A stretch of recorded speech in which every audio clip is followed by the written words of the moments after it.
Welcome, everyone, to another episode of the Reframeable Podcast, a podcast that brings you people's stories and ideas about how we can work to reframe our relationship, not just with alcohol, but with stress, anxiety, relationships, enjoyment, and so much more. Because changing our relationship with alcohol is about so much more than changing the contents of our glass. This podcast is brought to you by the Reframe app. Reframe is the #1 iOS and Android app to help you cut back or quit drinking alcohol. It uses neuroscience to reframe your relationship with alcohol and unlock the healthiest, happiest you. My name is Kevin Bellack. I'm a certified professional recovery coach and the head of coaching at the Reframe app.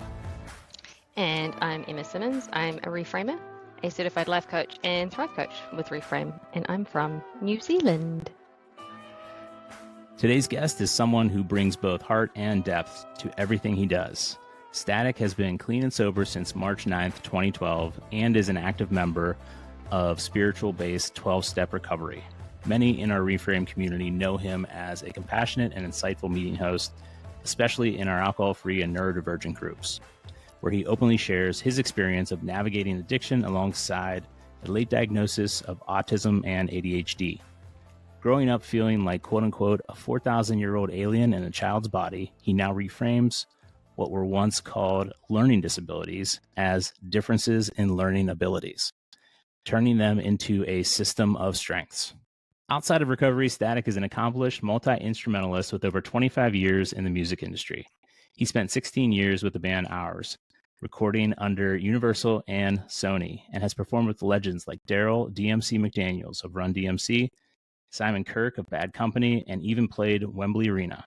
These days, his music has evolved into sound healing and meditative sound baths, a natural extension of his ambient atmospheric style, offering grounding sonic experiences that align beautifully with his recovery journey. STATiC also mentors at-risk youth through road recovery in New York City, works as an artist, performance coach, and continues to share his voice across the recovery and mental health space through podcasts, public speaking, and community support. In his words, living as a sober musician heightened my ability to recognize learning opportunities around me. Please join us in welcoming the ever insightful, deeply creative, and incredibly generous STATiC to the Reframeable Podcast. Welcome. Yay! That is quite an intro, right? That's a lot. I don't have to say it. I'm glad I don't have to read it. We know how I do with the reading of things. Yeah, but you just saw how I did. Nobody else will, but we did. So, but we did. Kevin has the edit button. Yeah, I have the power.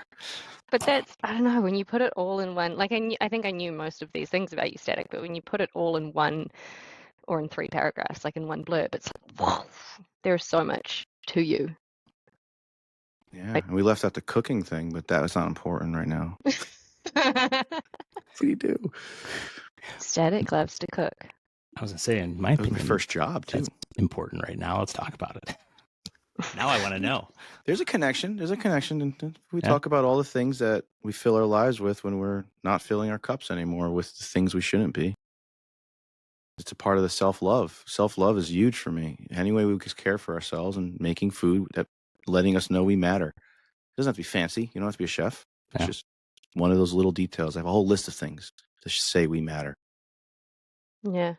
I like that little things like just food, and it doesn't have to be this amazing 3-course meal. It can be, I don't know, at the moment my big thing is, well, it's still Feijoa as it was last week, but Feijoa and, Emma, words, hot cross buns. Do you guys have hot cross buns over there for Easter? Hot cross buns, like a song? Like the song that everybody learns on piano when they first learn piano? Do you not it's an actual thing. Hot cross bun, it's an actual bun. Like it's an actual food. I don't know what it is. Is it like a cinnamon dessert food? Is it like hold on. When I heard was that Yorkshire pudding? When I found out that had nothing to do with dessert. What is Yorkshire pudding? It's like an interesting fluffy bread cake, but you have it with food. It's almost like a pastry that you have with a roast. A Yorkshire pudding is. So it's like a roast. It's almost like a pastry, but it's almost deep. While you roast it, it's almost deep fried, but it's like to mop up the gravy. Anywho, so this is a hot cross bun. So what I'm holding is a little like palm-sized bread bun. It's like a spiced bread it's got raisins and currants and I don't know, other fruity chunky bits in it. And then it's got a little white cross on the top. It's a hot cross bun. kind of dessertish, but not necessarily super sweet. Good with coffee. Good with coffee. It's more of a breakfast, morning tea, brunchy kind of thing. You That makes toast it sense. and put shitloads of butter on it, and it's Yeah. delicious. Gotcha. Okay. Yeah. Well, now we know what hot cross buns are. Yeah. But now what I would say is something like that is we don't know how to make it, but when we go to eat it, when I was So learning good. my self-worth in early recovery was like, well, let me at least put it on a plate. Let me not just eat out of the box like I might have.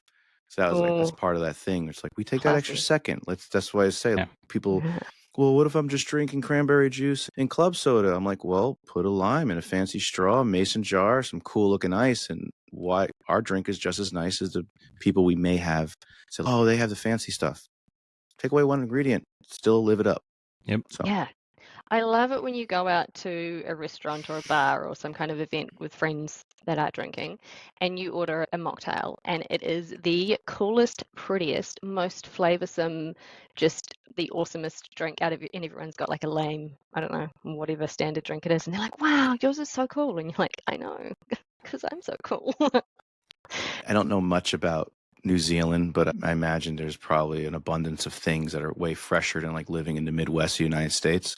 So I can imagine a mocktail like in Hawaii or Tahiti is also going to be, whoa, we got everything incredible in it. Besides everything fresh. Yeah. New Zealand, I mean, we do grow a lot of our own stuff, so there's a lot of fresh and seasonal stuff, but we do have to import a lot as well. And because we're at the arse end of the world, sometimes it's tricky. It makes you think that once the mocktail experience started to be a thing, that the people who were really trying to create it really cared. Yeah. That they really care about the people who don't want to drink and be like, you're gonna matter. You're gonna have something nice, not just, oh, club soda, cool, you're good. Yeah. Which is soda water, depending on where you live, or seltzer. I'm not sure where it is down by you. Yeah. So Sparkling water is not quite the same, but it's close. Yeah. When I first joined Reframe, everyone would talk about how they were loving drinking their seltzers, and I was like, interesting, because in New Zealand we would call a seltzer like it has alcohol in it. So it's like a vodka, like a soda water with vodka and flavoring is marketed as a seltzer. And so when I first joined Reframe and everyone was like, I've been just really enjoying all these seltzers, I was like, what's going on? Yeah. So it took my group to reach out to my group and I was like, I don't understand what's going on. And they showed me.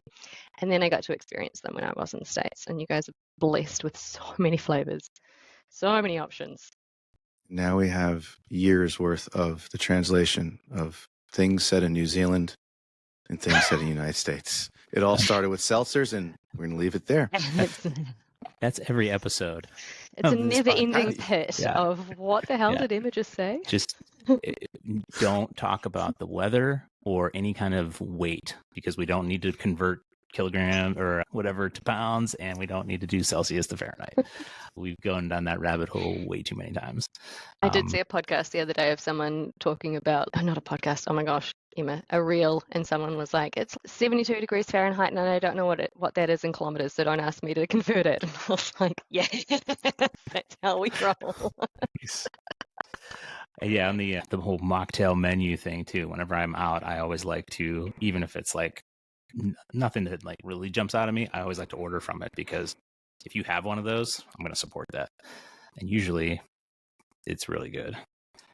I got the... So somebody cares. Yes. There we go. I love the one place, this one taco place, what had Shooter McGavin. So it was like an Arnold Palmer, but it was like ginger beer with an Arnold Palmer. I love ginger beer, so... Oh, yeah. That is a good one to try out. I like that. I mix all kinds of crazy stuff together. Sometimes people are like, you're kidding me. I'm like, it's going to taste good. Trust me. It's at least probably not going to taste bad. Let's go there. And we'll wake up fine. Yes. We'll wake up fine. We'll wake up feeling good. Doesn't matter how it tastes. You're going to wake up fine. So, STATiC, one of the things you often say in your meetings is the topic is you. And in this podcast, the topic is you. Ooh. Me? How does that feel? No, the topic is you. I want to Uno reverse STATiC. So I'm curious, I don't know if I've heard this story, but how did you get into sobriety? What was it that kickstarted it for you? Well, like the time now where I'm actually still in it, because I do have 2 moments where I thought it'd be better off, but then I relapsed and then I stayed out for a while. I mean, that's my whole story roots in all the classic signs of alcoholism, like like the big one, because when you start digging back, it's like I acted like an alcoholic before I touched alcohol. I have a compulsive thing in me. So there was a few moments where I realized it wasn't the right way for me, but I didn't know. The thing is, I kept thinking, this is not good for me. This is not working. But I didn't know the joy of what we call alcohol-free or sobriety, like that. This has a life. This is amazing. Life enters.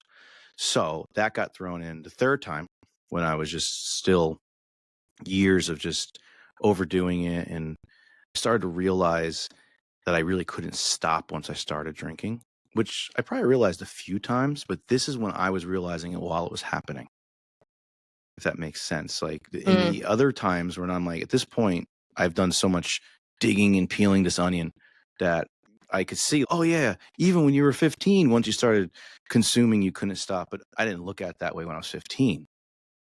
This time, those last few months, I was like, why can't I stop? And what was interesting was I was on a health quest, as funny as that sounds, while partying. And I found out I did some cleanse where you eat kale, lentils, and like broth and no caffeine, no nothing, and realized I was allergic to all these different things, one of them being wheat and gluten. And when I came off the cleanse, I realized I couldn't have certain things. And I was trying to eat healthy and I would do these things, but then I would go on the weekends and binge drink. So I wasn't drinking all the time in the end. I was definitely trying to like figure out what was going on, quickly prove that moderation doesn't exist for me at all, because I'm stubborn. I'm disciplined. Like the idea of stopping for a while, that was never, I'm stubborn. Simple as that. But then I would also listen to the instant forgetter, my drinker thinker.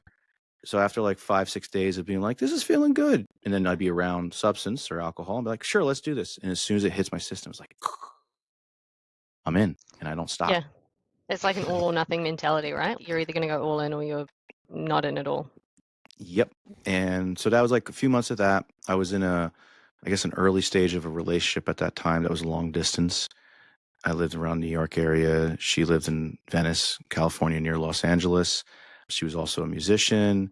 And at that point, I met a few of her friends that I really thought like they were just so cool and they glowed, as weird as that sounds. Like they were functioning in the music world, but like really solid people. They weren't like train wreck energy at all. And I remember the last time I overdid it, I was out really bad that night and my phone died, and it probably died when I was on the phone talking to her, driving home, which I definitely should not have been driving. I'm very fortunate. That was a yet for me. I got home and I kept hearing Skype, the sound of Skype. A lot of people know Skype. Now we're like Zoom, Zoom, Zoom. Back then, like Skype's the OG. Yep, Skype. That's how we did international. You had the video chat. Whoa, video chats, Star Trek. And my laptop was, I guess, lid open. I must have left it on the table next to my bed, and it was just going. I woke up, and it was her. And she's like, I thought you were dead. Where were you? On your phone? And then just died, went out, and it's just, I didn't sign up for this. I don't know what's going on. I know what this stuff is. You need to figure it out. I have friends that could help you. And I remember waking up, walking down the hall, looking out the window, and my car was like half on, half off, like the curb grass area where I would park, with the trunk open, which I still don't know why the trunk was open. Not important anymore. And I was like, this got to change. Yeah. So that's the first time when I saw it coming. And then once it did, I was like, this has got to change. And doing it for someone else is not the way we do it. But sometimes the wake-up call might come from someone else. And I guess in that moment, it was the idea of I'm destroying stuff around me. I'm destroying a relationship. And then I realized this is my journey and I have to actually do this for me. And did you, like in that moment, did you match yourself off to a meeting or a doctor or how did it?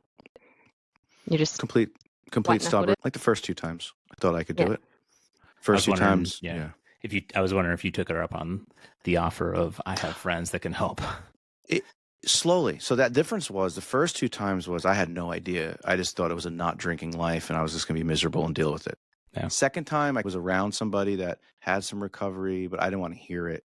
but I was at least actively thinking while I'm counting days and stuff like that. But again, after 11 months, the second time, I thought I was the famous I'm fine. Both times I had the I'm fines. That's how my instant forgetter worked. This time, I was like, I need to really lock this down. And I was about to go on tour in 2 months. So again, like now I'm sitting like, wait, I got to go back out on the road. I got to pull this together. So I was leaning on part of the tools. I didn't know there were tools yet, but I was really curious about this non-vice life of alcohol and drugs, especially in the music world. And I was finding speaker tapes before. We had a lot of podcasts, like recordings of famous musicians qualifying their addiction, their alcoholism. And the first one I listened to, I was just like, how am I exactly like this person? So then I think I was getting really good early information that was hitting you when you're ready, you're raw.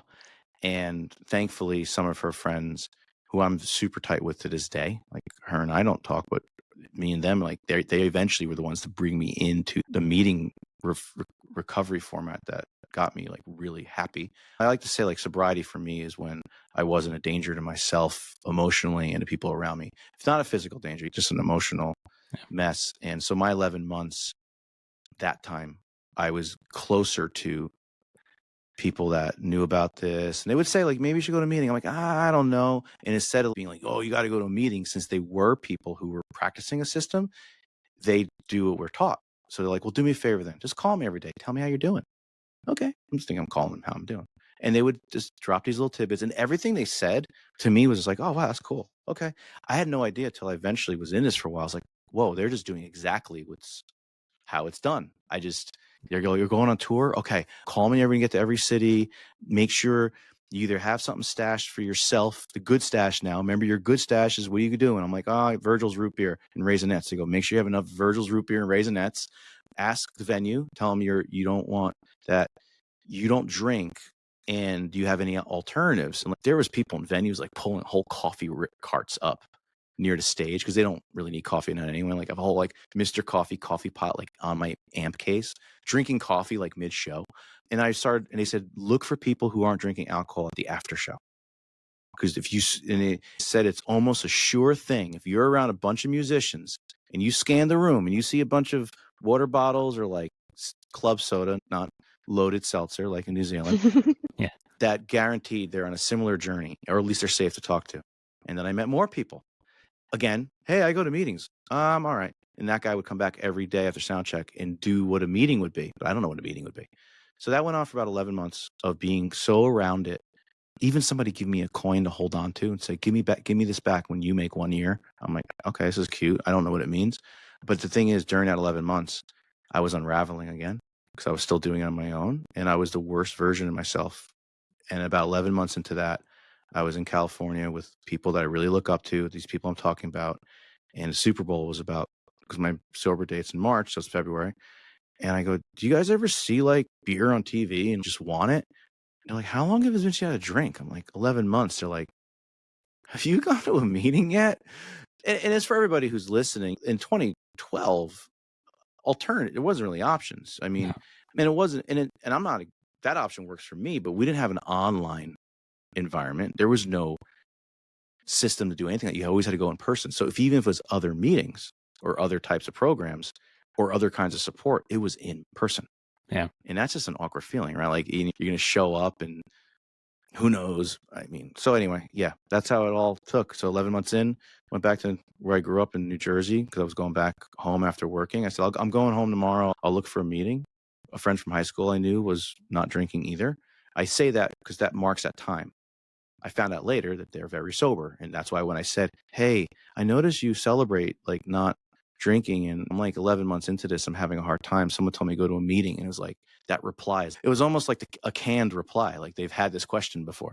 You could go, this one, that one, this is at 7:00. And this one, sometimes we go to the pizza place after. This one has good coffee. Like them telling you like the coffee and who has the better cookies. That's the whole in-person experience. I love that so much. Like that was part of not the sales pitch, that makes it sound bad, but it's definitely part of something to consider. This place has good coffee. This one has good cookies. This one has like the hall has great parking, or like this is. Yeah. It's because they want to make it seem really welcoming. Because once you're a Yeah. part of that and someone asks you, like, I was like, you need a ride? It is like you make it really, you don't want to make any of this feel difficult for somebody. Because again, there was no other, you had to go in person.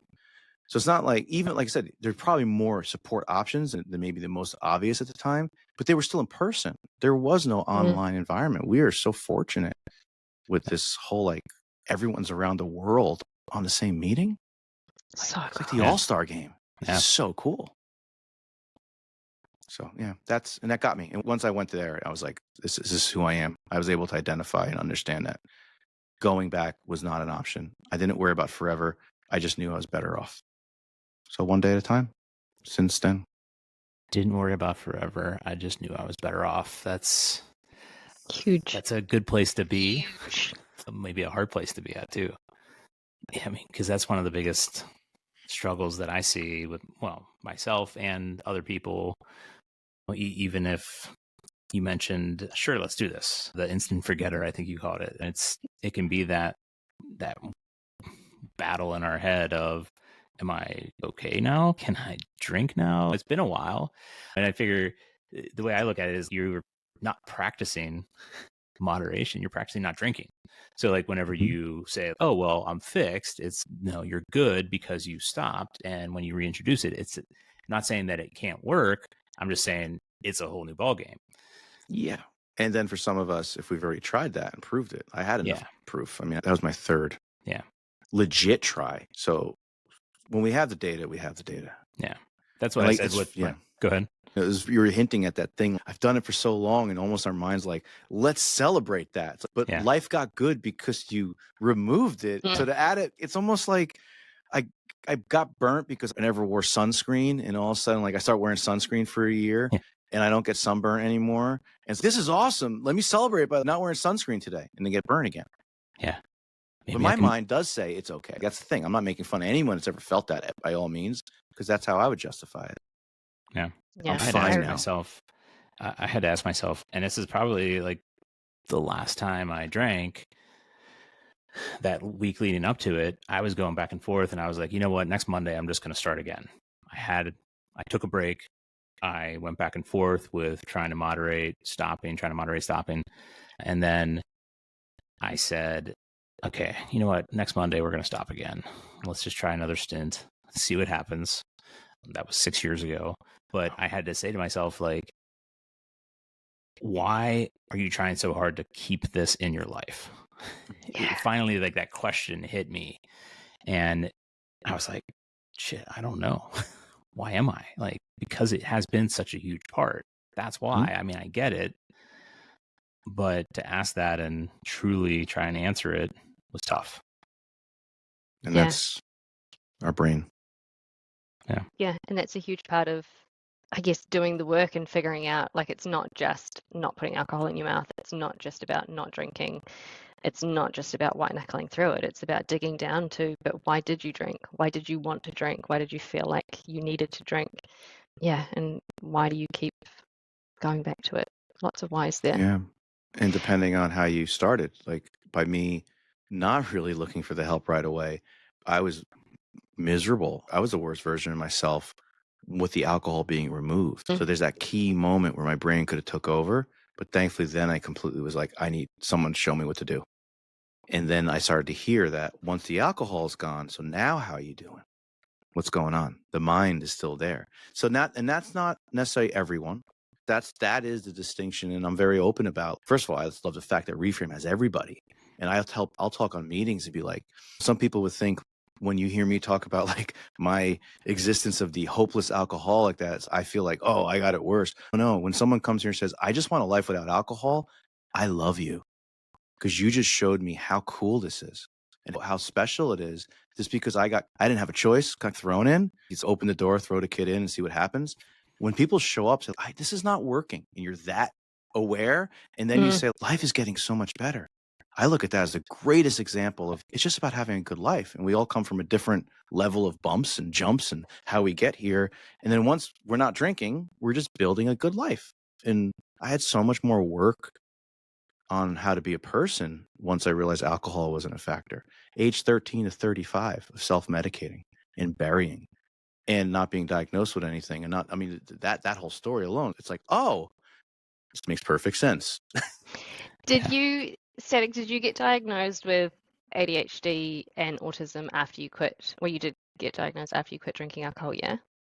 Oh Is yeah, that correct? Yeah. it Did you was. notice that like your symptoms ramped up after you quit drinking? So, in a complete like review of my look back on life, there were so many obvious signs, but I also lived a life where it was so easy to never be seen because the type of schedule I kept, the musician life, where you literally just pick your 3 favorite pairs of black clothes and just wear those, and all these patterns that just made my life so much easier and not very non-conventional. And then burying and masking terribly deep, like really thick masking and pushing things down while self-medicating from 13 to 35. It took years to really surface what was happening.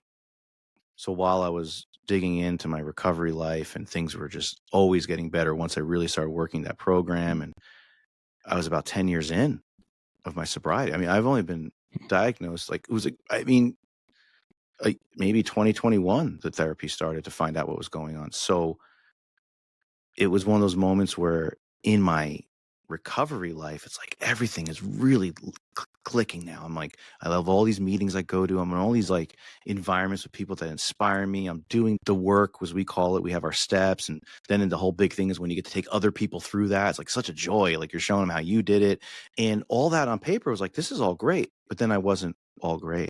And I was at a meeting, which was amazing. And I was saying, like, everything is just, I feel like everything's going the way I guess it seems it's supposed to. And I'm doing all this, and this other stuff is starting to happen. And someone mentioned therapy, and because sometimes I wake up depressed. I'm not sure what's going on. But I mean, this is where I get my help. And then someone said, well, if you broke your arm, would you go here or to an emergency room?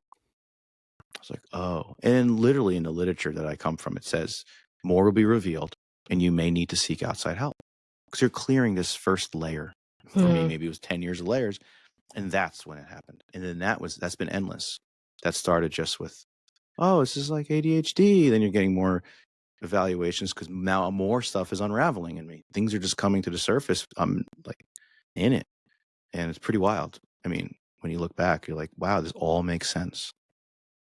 It's nuts how many layers of, I don't know, fog alcohol puts on your life, your personality, just how you function and who you are as a human. It's just layer after layer. And then you start removing one layer at a time and you remove that alcohol and this beautiful being starts coming out. Yeah, nuts. Pretty fun time though when that like being starts blossoming. Especially if you found your way into the constant growth because you already said, I'm okay with getting help. So now it's okay. Well, what other help do I need? What do I need to learn about? I'm already in the process. Like that's one of the things I reinforce when we even talking on meetings. It's you're here. You're already showing the greatest example of self-care and love for yourself by showing up to a meeting. You might not even feel like that today, but you have done so much because you showed up. And then we just stay that way. Am I willing to show up somewhere else that might help me more?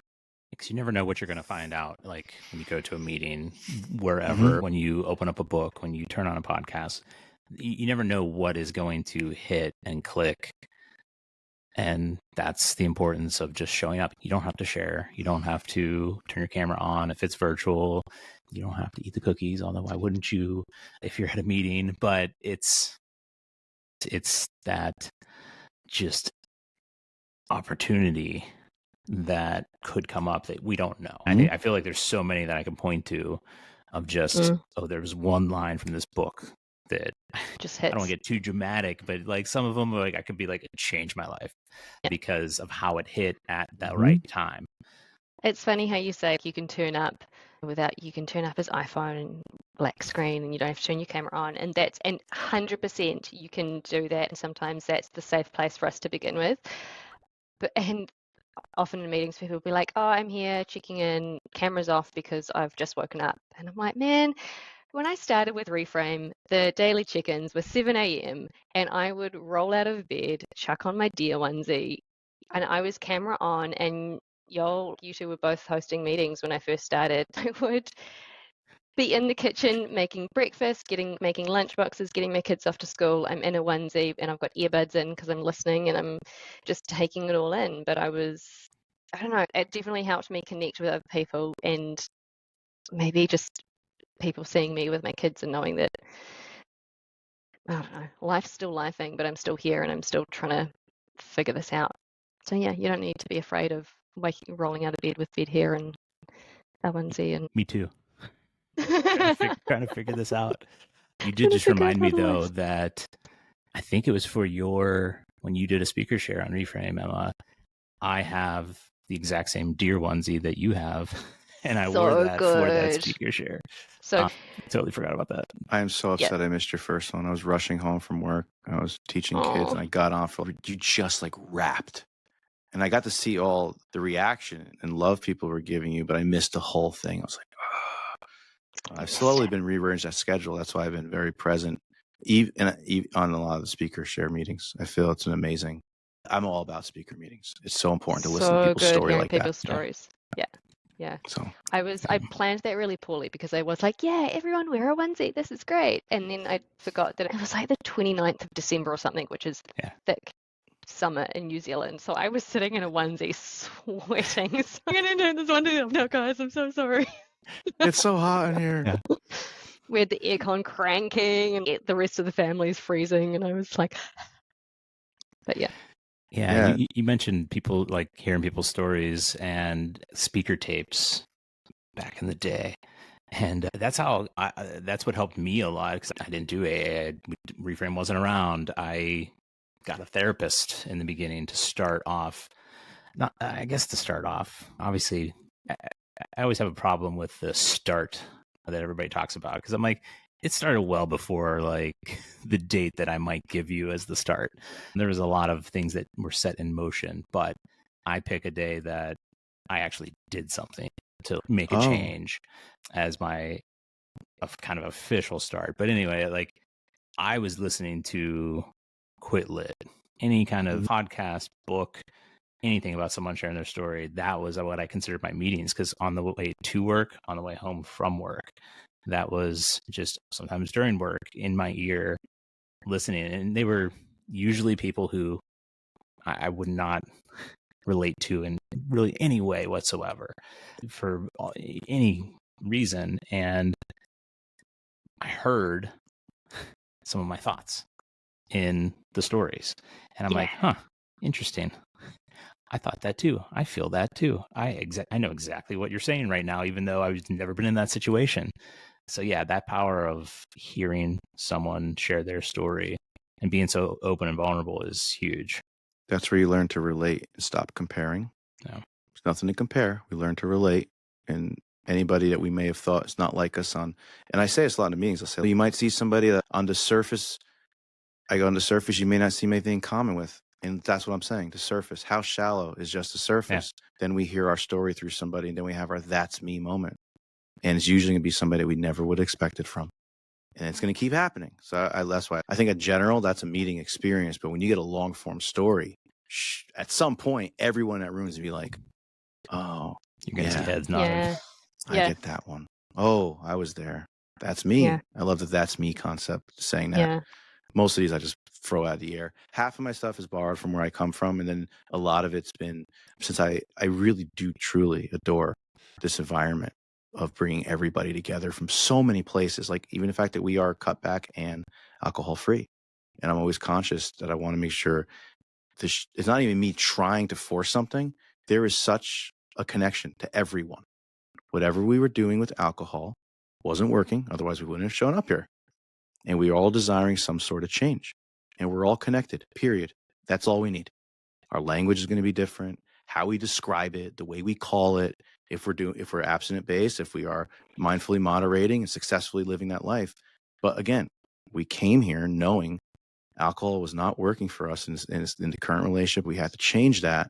And that's what we're here for, the support. So that broad openness to the story of change just makes it that much easier. Like, why do I don't want to get hung up on the language, because I get so much more out of it. And the thing is, if you asked me that 3 weeks into this or 2 months into this, maybe 2 years, I didn't have that level of openness.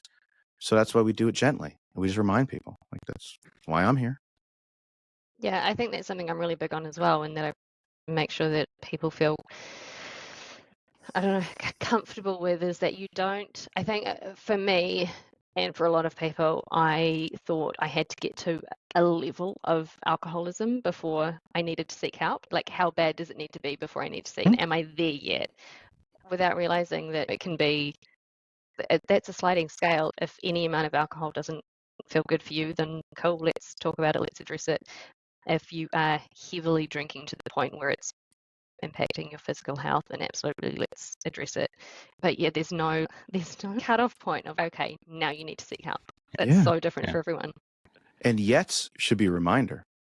The yet is you're seeing an iceberg. When someone's, I didn't black out, like, so I didn't have a DWI yet or DUI or get arrested yet. Yeah. Well, yet. And if I kept doing that, I would have. So the yet, and then I always like to describe when people like the idea of rock bottom. Because even when I started in 12-step meetings, I was going to meetings in suburban New Jersey with a lot of same places I grew up. I mean, I remember it was so incredible. I walked into my first meetings feeling like an alien, still looking like I came off the road, because I used to just always look like I was on stage with dreads past my waist, probably glitter on my eyes and all in black. And legitimately, dudes with hats on that had ships from World War II. Like guys as old as my great uncle who were on their way to their 90s with 40 to 50 years of sober time. So first, and like trying to get up the steps with walkers and just getting into the meeting. So real quick, I realized I shouldn't be complaining about nothing right now, because this guy's still going and bouncing off the walls. Like they're just like gruff sunshine. Because they're sunshine because they love this life. Sunshine. But if those old timers, if you were like, you're a little whiny yourself, they'd be like, all right, kid, do me a favor. Just take the cotton out of your ears, put it in your mouth, listen for a while. Like that was, and I needed that. I was fine with that. I'm not saying everybody needs that kind of environment. That works for me.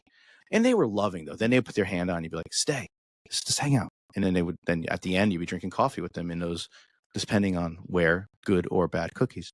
So that's that environment of you're hearing rock bottoms. Like I was hearing rock bottoms from a time where the word was actually conceived with some of these dudes with 40, 50 years. Like they go back to the beginning of the idea of recovery being acknowledged. Most people won't realize before the 30s, they would lock any of us up. They would sterilize us, lobotomize us. Like the stuff they did to somebody who would be picked up for public drunkenness more than once or twice. And then a medical doctor would say, well, they're a SOT. Another word for alcoholic, and then they would just be thrown in an institution. So the idea of someone telling you go to a meeting, have some cookies, and maybe some older guy might say, hey kid, take the cotton out of your ears. I'm like, oh, I got easy. And the one cool thing, I mean, for me, it's all cool things, but to learn some of that history in general, that was like, oh, I'm better off here than getting electric shock therapy, lobotomized or sterilized or any of the ISIS that they wanted to do. But again, hearing those rock bottoms, let me get back on track. Maybe I was wrong. Maybe I was wrong about my late night focus. The rock bottom idea, I was hearing bottoms that were just, they sounded like when you're watching a movie and they talk about this. Now, the thing is, you don't have to be physically addicted to alcohol to be the alcoholic as described in certain literature. This is not medical. This is not psychological, clinical terminology, but this is the terminology that makes you go, oh, that's me. I need change. So that's a big wake up. Like you never need to be physically addicted to it. You don't have to drink every day. You don't have to go to a doctor to be detoxed. But if you fit all these patterns, you hit all these marks, like I was talking about not being able to stop and the rock bottom, then I'm like, well, I guess in a younger generation, the rock bottom is very different because you see warning signs earlier. We have more education. We watch TV. We know our favorite bands like up, down, up, down. So I basically understood right away, like it's just little lights went on in my head. It's the moment I started to accept what I've once considered unacceptable about myself. If I said it's unacceptable to drink in the morning, I start accepting that. It's basically crossing your own lines. Once you set those lines, and I guess you could like, just know, like I always preface like there's no like any facts on anything I'm saying technically, but there is the vibrational truth that if I make a boundary or a line and I cross it, and maybe there is more fact on it. I'm not coming from a factual place. I'm coming from, I did it. I made the lines. I'm not going to drink and drive. And then I drank and drive. And I'm not going to, it's just, you just keep doing that. Well, I keep crossing the line. So now I'm accepting what I once deemed unacceptable. Well, that's enough of a rock bottom for me. I don't have to have all the other yet. That hits so true. That's my rock bottom wasn't a huge catastrophic rock bottom. I was drinking wine in my daughter's bed while we were reading Harry Potter at bedtime. And I went to give her a kiss goodnight and she was like, ugh, your breath smells so bad. That was my rock bottom. And like you just said, and I've never realized it, but I've crossed a line that I thought I would never cross. And that was my rock bottom. I can imagine there are thousands of mums out there in the world that get through bedtime with a glass of wine. But yeah, that was my slap in the face. Yeah, that hit for me too, because I was thinking of what I consider my rock bottom, because it is not stereotypical. It was, I broke down on my couch and said, I can't keep doing this, because it was a Tuesday. I finished up work, and the day before I had gotten a bottle of whiskey, drank half of it, and Tuesday came home and I'm like, well, let's open up some wine, because I don't want to drink, because if I open up that, I'm going to drink the rest of it. And I finished the bottle of wine, started on the bottle of whiskey, and finished that. And when I poured that last piece, or that last bit, that was the moment I was like, I can't keep doing this. That was a huge line that apparently I crossed after many other lines. But it's amazing when people wonder, these moments where we say we never know, if we think maybe I'm cured, maybe I'm fine. Yeah. Did you hear the way you just told that story? Telling yourself the truth. Yeah. So if you ever think you're fine, at least if you're like me, if I ever thought I'm fine, because I could tell all those stories exactly the same as you did. It's like I'm telling them, I'm feeling them again. Yeah. I'm lying to myself. The moment I said at any point in the past, I can't do this anymore, that's when I'm telling myself the truth. Yeah, even though I didn't listen to myself for decades, but I definitely was trying to tell myself the truth a bunch of times. Yeah, but then you see some rock bottoms. I remember listening to a share, I think it was an Instagram Live, and it was homeless, legal issues, and I left it.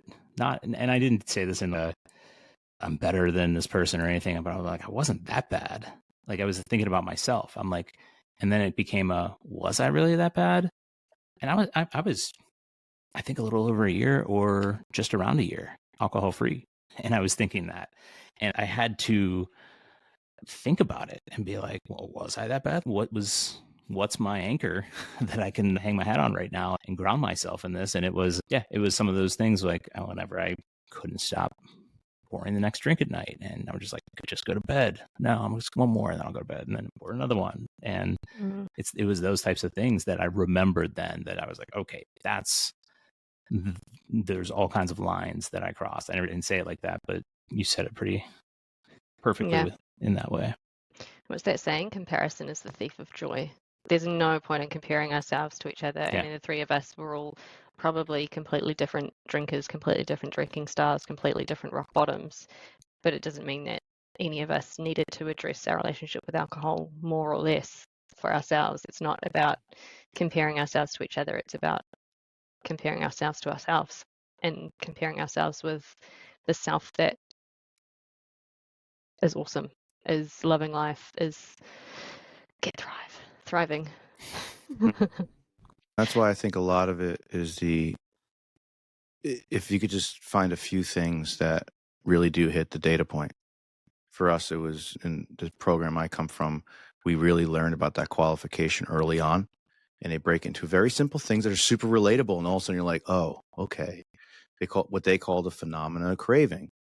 Well, that's that thing. When alcohol touches my system, I have no ability to stop. I can have a great idea, be like, you know what?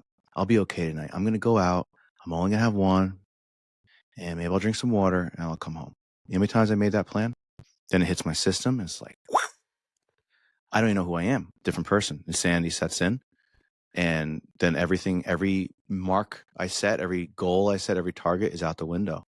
So I proved for years, once it hits my system, well, I never followed what I thought would be a sensible, logical way to deal with that night. And that's a simple thing. And once I know that, and if I trust that process of understanding that, well, the writing's on the wall. So I don't have to compare myself to anybody, except for relate to anybody that said, yeah, once it touched my system, I couldn't stop too. Hey, once it touched my system, I had a hard time stopping. And you're just, oh.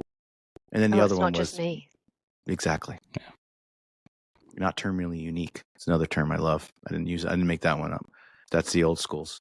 I personally love adapting some of it. And again, it's never to water down where I come from, because you guys wouldn't know me. I wouldn't exist. And I wouldn't be able to even stay here if I didn't continue that path.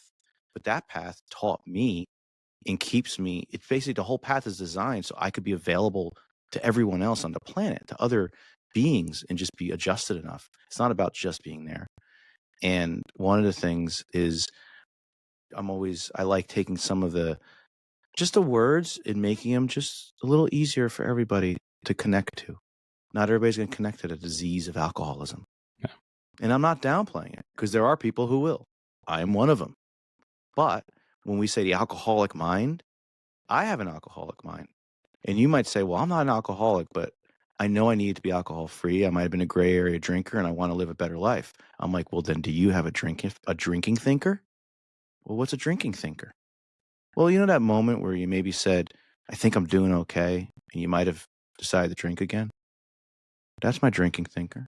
That moment where I don't practice restraint of my emotions or pen and tongue, and I get snappy with people I love, even though I haven't had a drink in a year. That's my drinker thinker, because that'll lead me to feel shame. Maybe I'll feel regret for acting like that. Then I've lowered my opinion of myself. And if I don't love myself anymore, I guess I could drink again.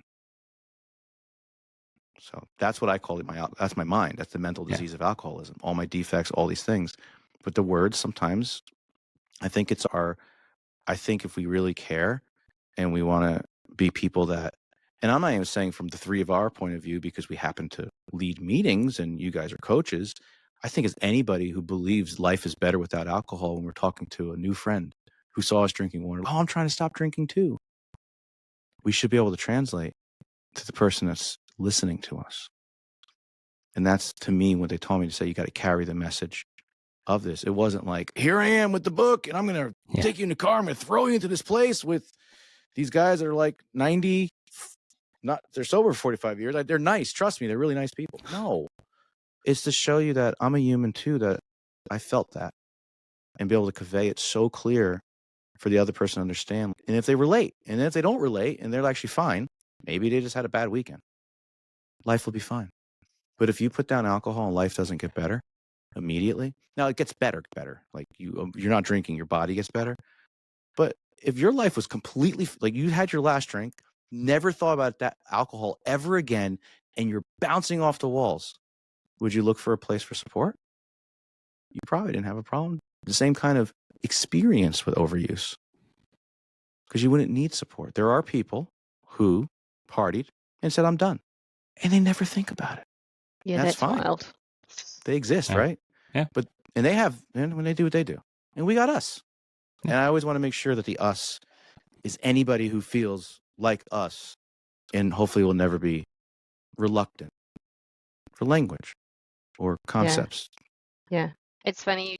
I remember a distinct moment of, in the beginning when I was a newbie reframer, and I assumed that by giving up alcohol, I would be white knuckling every single day of my life. And essentially my life was going to be miserable for the rest of my life. But for the betterment of everyone else, I needed to do this. And then I found Reframe, and I found the community. And even it took me a good few months. I remember having this moment in the bathroom with my husband where I was like full on tantruming because my parents were in Scotland and they were going on a whiskey tasting tour, and I was like, I'm never gonna go and I'm never gonna be able to do that. Massive tantrum. And he's like, one day you will, babe, you're just taking a break for now. And I was like, no, you don't understand. Like just this absolute massive meltdown. And that was when I realized that, or I made the decision in that moment, or something clicked in that moment. I am prepared to give the dream whiskey tasting tour up, because I'm actually better, and it's not just white knuckling, and my life is actually improving. And that was, I think, probably the last grieving moment I had over alcohol, of like that emotional attachment to it. I think that was me getting it out, severing that tie. I don't know why what you were saying made me think of that, but here we are. It's close. No, you're connecting the dots that there's us and then there's not us. Simple as that. And that's part of the us doesn't always have to look the same or sound the same or even experience it the same way and identify it the same way. And I respect that and understand that. I remember Kevin early on when I guess I came to Reframe in 2022, probably September was my first meeting, which you like last minute.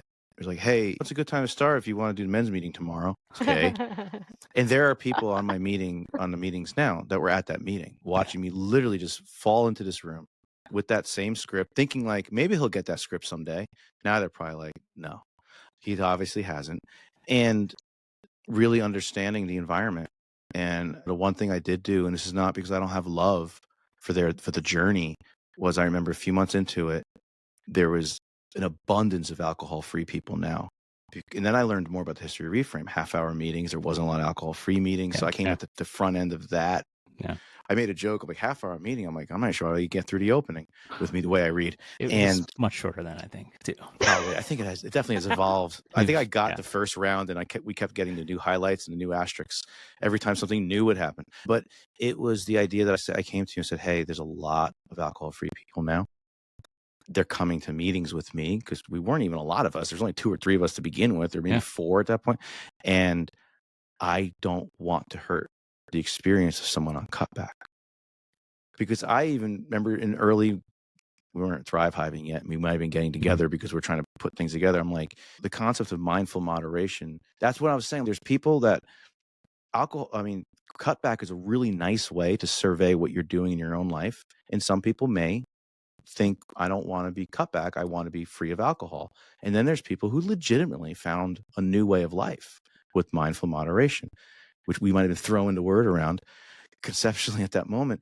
And I said, but I don't want to hurt their experience because as much as that I know I could speak and understand, I'm just getting a lot of questions about sobriety and alcohol-free life. And I'm getting there's a lot of people here. And that's the only thing I've ever took myself out of.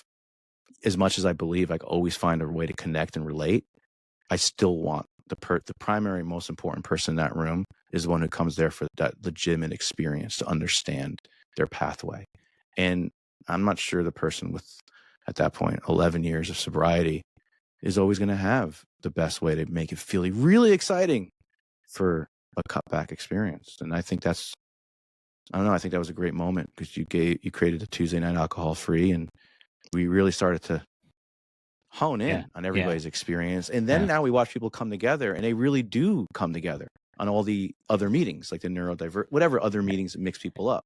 Once everybody had a place to let themselves be not just themselves, whatever their experience is, which is another amazing thing, how Reframe grew into subcategories for everybody's deeper experience to find a point of relation. So then when you go back into the full meeting, you're actually more whole. My background, it was just meetings and then men's and women's meetings. Yeah. And there's a drastic difference. The men's meeting is where you learn to grow up. So you know how to behave when you're in a co-ed meeting.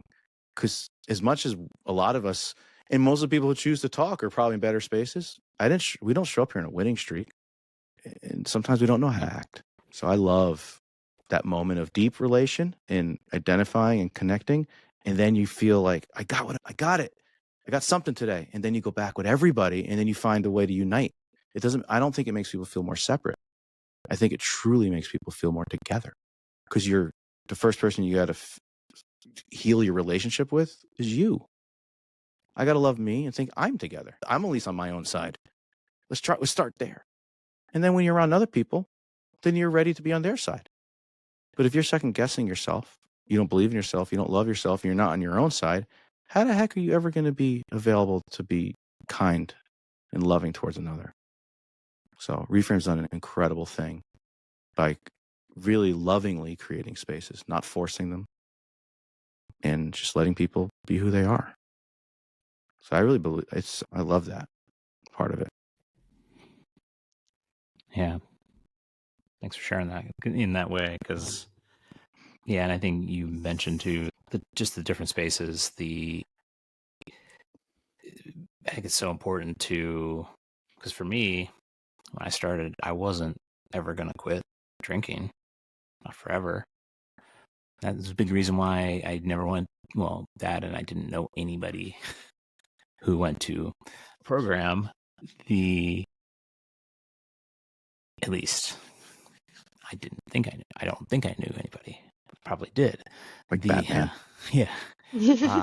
But I was always like, well, I'm not going to give this up forever, so why would I go to that? But being able to just be able to connect and relate with people in whatever way, if it's a book, if it's a podcast, if it's a meeting somewhere, and just whatever it is, just to get your foot in the door, just to look at it, allow yourself, because you mentioned like us and not us, and correct me if I'm thinking of it differently, but I would have said I was a not us before, but Me too. It's that spectrum, right? I mean, it's that I was closer to the one end than I wanted to admit, but just starting with something. And that's, I think, the most important thing is just start, like feeling it. This is not, I don't either like waking up like this every day. It's just another hangover. This isn't this, feeling it's another great. that. It doesn't have to get to, me being like, I'm not that bad. It doesn't have to get to that person's level to be bad enough for me. Yeah. Totally. And if it's affecting the quality of your life and those around you and those you care about, those are the other signs. And the us, not us. And I think I might have spit it out the first time in that phrasing right here tonight, which I'll probably be digging in on this for months now. It already has more layers than just as simple as that, because we're us when we realize. And we're definitely not us. I mean, I was not us.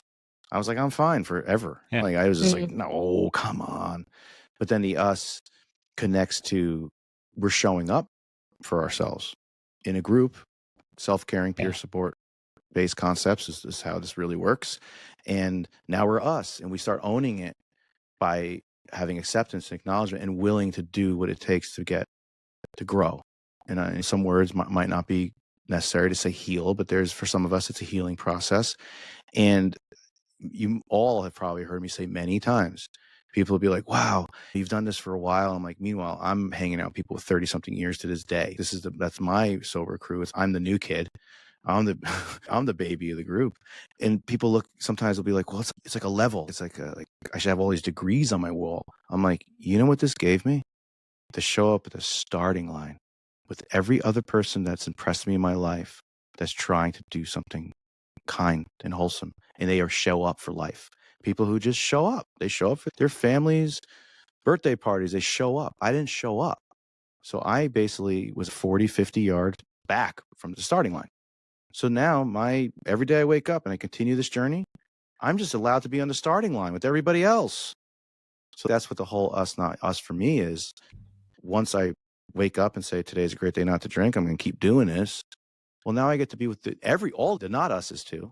It's a funny little way to have fun with it and say, and people are like, you're never above. This process doesn't work if I ever think I did better. Heck no. I'm just allowed to try.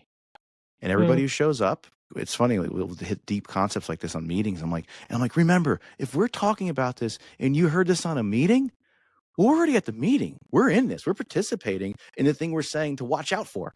So many things I think we all talk about. If you're there hearing it, well, we're actually doing something about it. It's like that weird put your name on the test and get the score. I feel like if I say anything at a Reframe meeting, you heard me, we're actually on the process of moving forward. Like we're working on this one. We're talking about the version of us that might not have been here getting to hear this. So. Kev, you said something just before about how you didn't necessarily know when you first started anyone who was doing the program or working on their sobriety or working the steps or anything like that. And I don't necessarily know if I know that many people in real life in the wild that are also alcohol-free working. I don't know anyone working a program actually when I think about it. But I feel like for me, I'm so proud of myself for being alcohol-free and everything that I've achieved and the absolutely freaking awesome life that I am now leading and how happy I am. And I like ham. how good my mental health is. So I'm very vocal about being alcohol free and being sober, and I'm really happy to do it. And I almost feel like not an obligation to do it because of my role within Reframe, but just if there are more people out there who are recovering out loud, then chances are you are going to know someone. And I wonder, so that was a massive long statement to ask you both, do you feel like you want to recover out loud so that one day someone might be like, oh yeah, so my mate Kev or my mate STATiC is alcohol free. I can reach out to them or I can ask them questions. Are you asking if that wasn't a question, Emma? Well, I'm just curious. Well, I was thinking when you were talking about that, I was thinking back to right now. Obviously, I'm going to be. Someone asked me, "Yeah, I don't drink. I'm alcohol free, whatever," and I have zero cares about it. Obviously, early on, lots of cares about it, lots of fears and worries about judgment and all of that. No, I don't give a shit. But I was thinking back to like when I started saying a little bit more and sharing about it, and it was little by little, but getting comfortable with it. My question is, do you feel an obligation, well, not an obligation, that sounds like a big scary word, but do you feel like you want to be sober, loud and proud so that other people feel safe? Yes. I would say that is definitely kind of part of my, I'll use maybe a little bit dramatic, but part of my evolution, but in my mind, like how I wanted to show up. And that was me sharing on Instagram and sharing different things and putting it out there and hosting on 1,000 Hours Dry page, doing all that.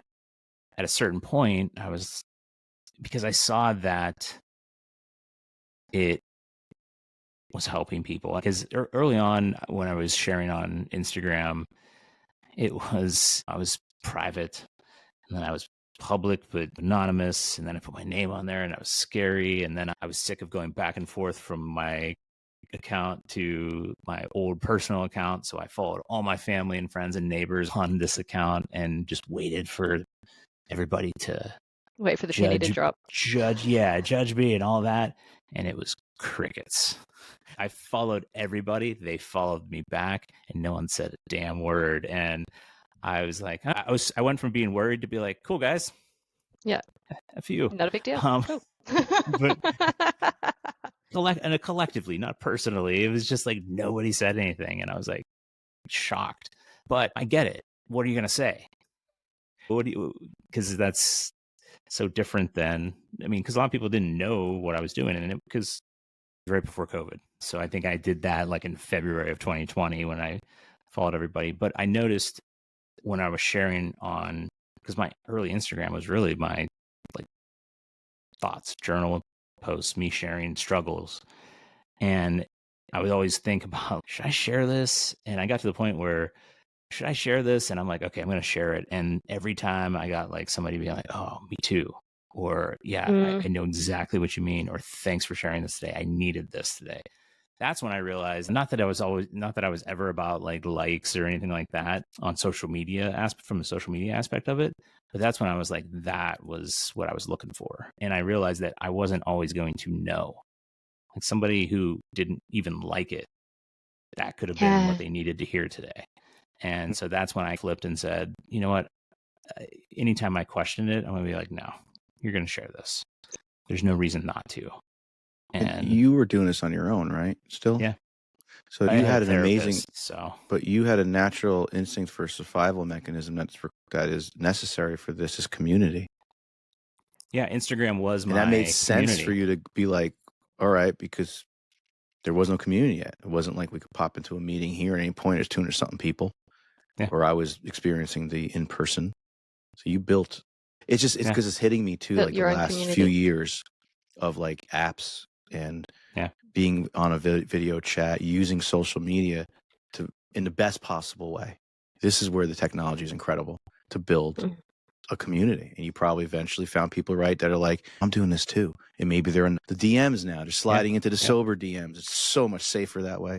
And you realize they might not be doing it out loud, but now you're connecting. Yeah. you did this authentically and instinctively, because that's what is brought to us. For me, coming from a background, it's all about service. In a minute you're getting a little, you got to give it away. Yeah. Like, we have no leadership, no nothing. It's all about this passing. It's passing. It's like a fireman's, what's that thing when they do the buckets? They call it the fireman's. There's a word Fireman's for it. carry, fireman's Maybe I'm mixing up two things, but it is like the bucket brigade concept of everybody's passing a bucket to throw to water. Yeah. And that's part of it. But we have such a culture, which I love and I still hold to it, like the way the traditions explain to be attractive and not promoting. Well, that doesn't mean you don't talk about it. It's just how you talk about it. It's like you're sitting there. It's like you still go to parties once you feel you're safe. Like I knew I had to go out and be in all the environments again. But what's going to happen? I'm fine, and I did what I had to do to feel strong in that environment, and I got my club soda or my Virgil's root beer or my ginger ale, whatever I'm drinking, my water, and you're just there. And if somebody starts to ask you questions like, wow, you're not drinking, you just give a little information, and all of a sudden they say, yeah, I've been really struggling. I'm trying to, oh, really? How's that working for you? Are you doing it on your own? Oh, yeah, I go to a therapist, everything's fine. Great. Well, if you ever want to talk, I'm here. Or someone's like, no, I really go, and then we have more code and realize, oh, wow, we actually both go to the same hang, just in two different cities. And then, I built my fellowship network there. Or if it wasn't, it's just another person on a similar journey. But I'm very out loud too, though. It's by nature. It's just who I am. I'm loud. I mean, I was even known for being loud when the guitar was on me. I remember Blue October's actual sound guy tour manager in 2010, like doing the decibel meter on me in Austin. He's like, dude, you're hitting. And he was from Australia, so his dude was very different when he said it. Actually, was he from New Zealand now I think about it? Say it, Emma. Dude. And he was just like, you're hitting 110 decibels. AC/DC hits 115. I'm like, so yeah, being loud is not I only said that because I know Kevin loves the band, and it was. That just sounds like a challenge to me. If someone was like, you're hitting 110, I'd be like, well, why aren't I hitting 115? Challenge accepted. Well, there's an ordinance. You can't do that in Austin because the sound goes down the river, and then people complain. But anyway, I digress into, I am an out front person in many ways.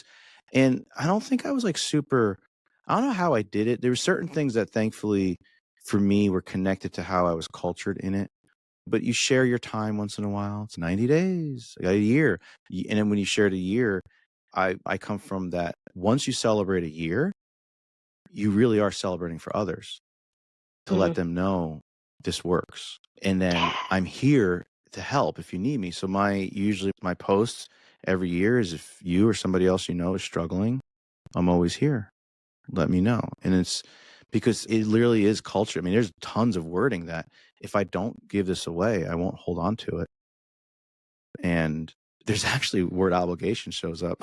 You're mentioning obligation. Some 1945 literature where if I'm in a public forum and things are being said that are incorrect, I'm obligated to tell the true story, not of myself, of the journey of somebody that is actually struggling with however word we're going to use for it.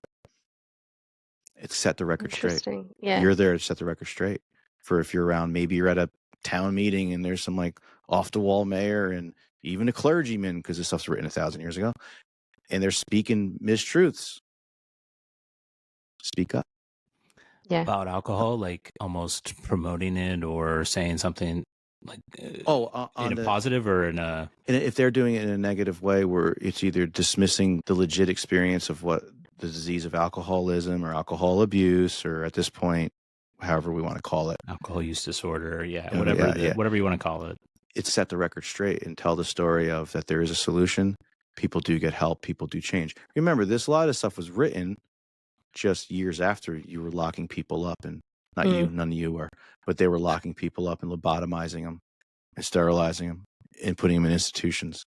So there was like a little bit of call to arms at that point. Yeah. Well, do you imagine like just 10 years later now, they're finding out that people are getting better and you're out there like you are going to feel obligated to be like, yo, there's another way to do this. We don't have to lock people up. Yeah.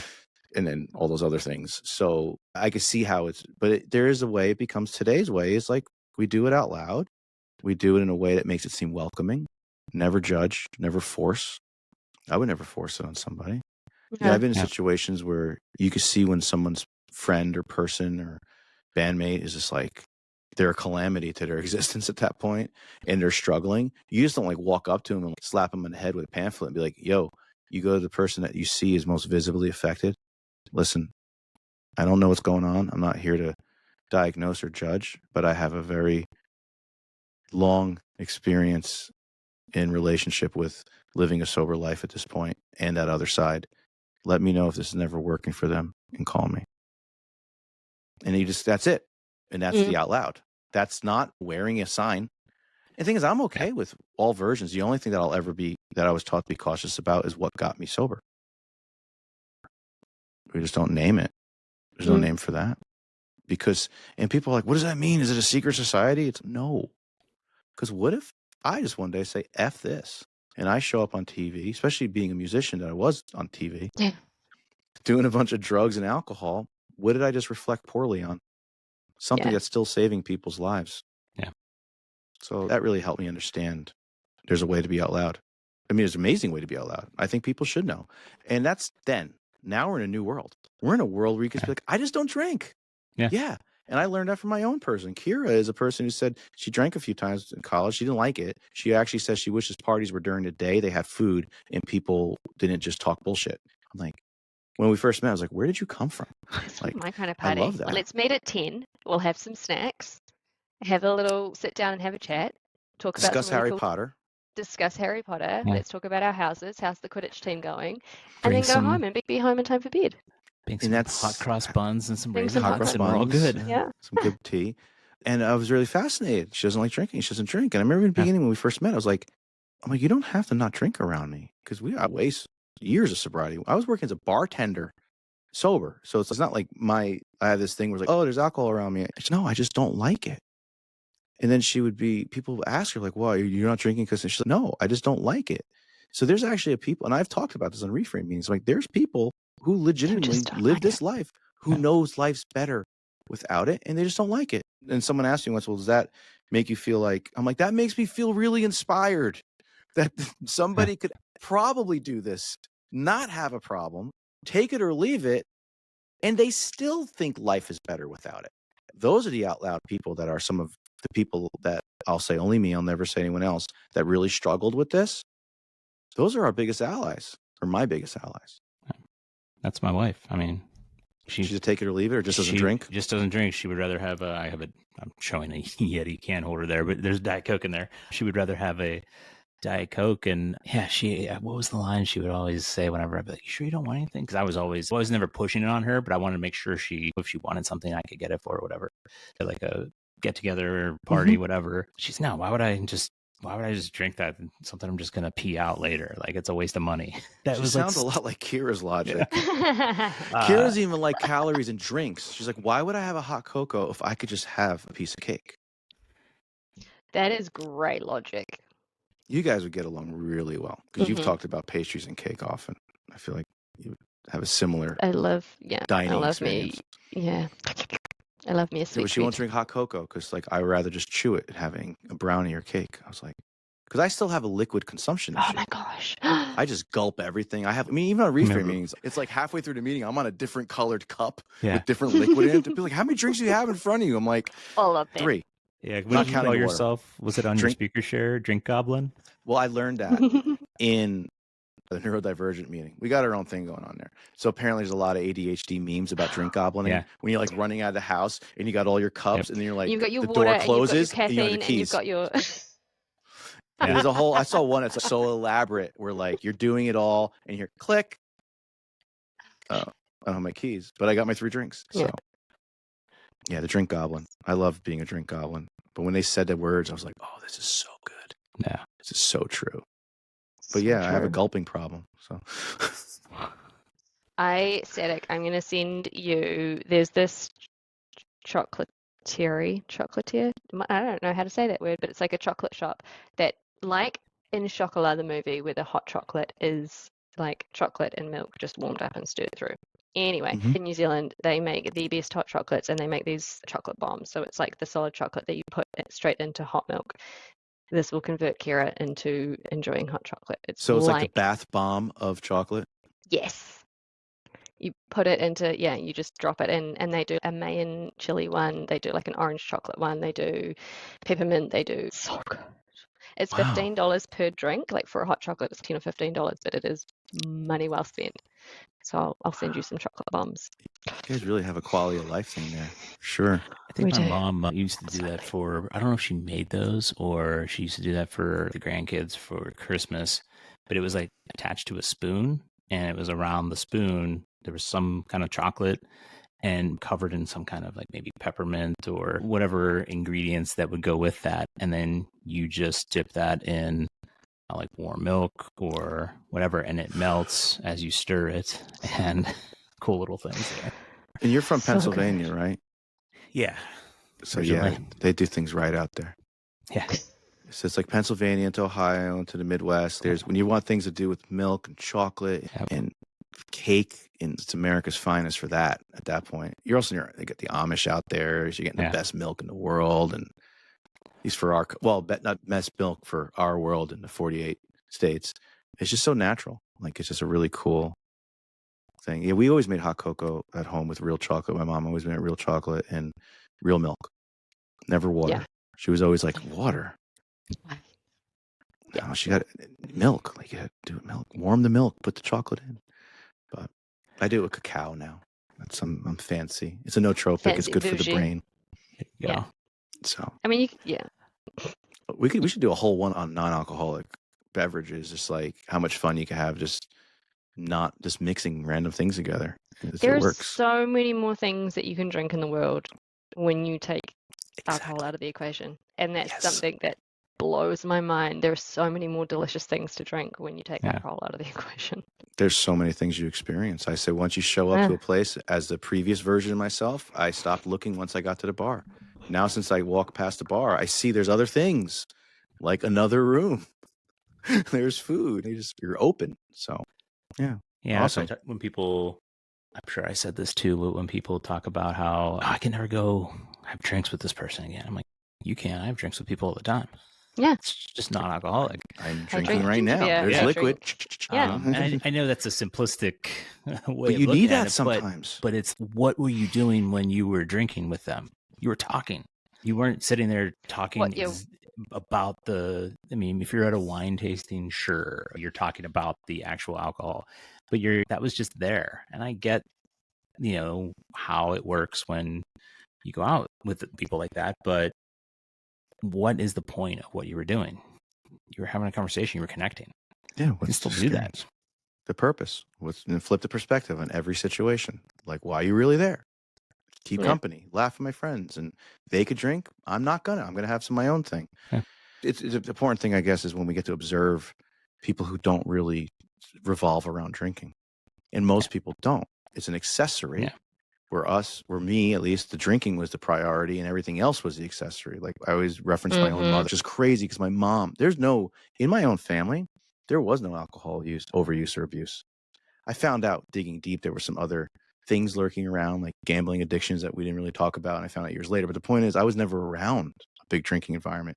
I joke that my mom has had the same glass every year on Christmas.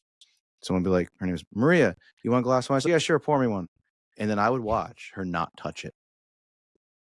Every year. I would joke. I'm like, tell my sister, why don't we just put saran wrap over it? Freeze it. We'll take it out in the morning. And we'll just put it there. Because she's never going to something random in it that's whatever. And if she tastes it, she would know, okay, that's not right. And see if she actually says anything. Not the wine. But she could take it or leave it. It doesn't matter. Wow. And if when you tell that story to people that are like me, I'm like, what is wrong? Are you crazy? What's going on with you? How could you not touch that? It's, I am in the right place. And she's in the right place. She doesn't have to, she's not drawn to it like that. So we got to be around, we got to witness to people who aren't ruled by it. And that'll set us free. That shouldn't make us feel bad. It should remind us that, wow, you could live a life without it. Yeah. And I think that's the important part of being, I guess, vocal, being sober and being open about it is life's freaking awesome without it. And it's not just white knuckling, gritting your teeth and bearing it. It's pretty freaking cool. And it elevates. I understand there's importance for terms when they say recovering out loud and sober out loud. But what we're actually doing is we're sharing life out loud. Yeah. We're pointing Yeah. the light at beauty. Because there are people that you love in social media that don't talk about addictions or vices, that literally just talk about the joy and beauty of life. I mean, most of the literature a lot of us will cite that wasn't direct quit lit is usually written by somebody who's just vibrating at some place that we all want to get to. So we get to be that. We're not stricken to be like, it helps for the others that might need to walk over. But all we're really doing is shining a light on life. We are the best version of ourselves of who we are. And every day it's a person we haven't met, but it's the real us. I look at the substance abuse or alcoholism or whatever you want to call it as a way to blind and dim and crush who we create obstacles for who we really are. We're not broken. We're not defective. So the better versions of us we see, to me, that's who we are. That's who we really are. We didn't become a new person. We allowed the real person to show up. Because if you get caught up in, oh, I'm a new person, in some ways it feels new, then you feel like, well, then maybe that wasn't, who was the real me, the one when I used? So on a depressed day, it makes you go back. And I realize that's not the real me under the influence of anything. Yeah. The real me is the one that I'm trying to be allowed to exist without things. I say things because I've said it many times. It wasn't just alcohol for me. It's whatever was in front of me. I feel like if we were in a Zoom meeting right now, I'd be searching for the little heart to put up on the Zoom. The I like the animated ones. I like the ones that go. Yeah. I'm using random ones. I'm using rocket ships, and everyone's like, I'm like, I don't know. We're launching somewhere. Oh, how did you do that, Kevin? Mine work on this too. What is this? Don't. You made a heart? Such fun. Good.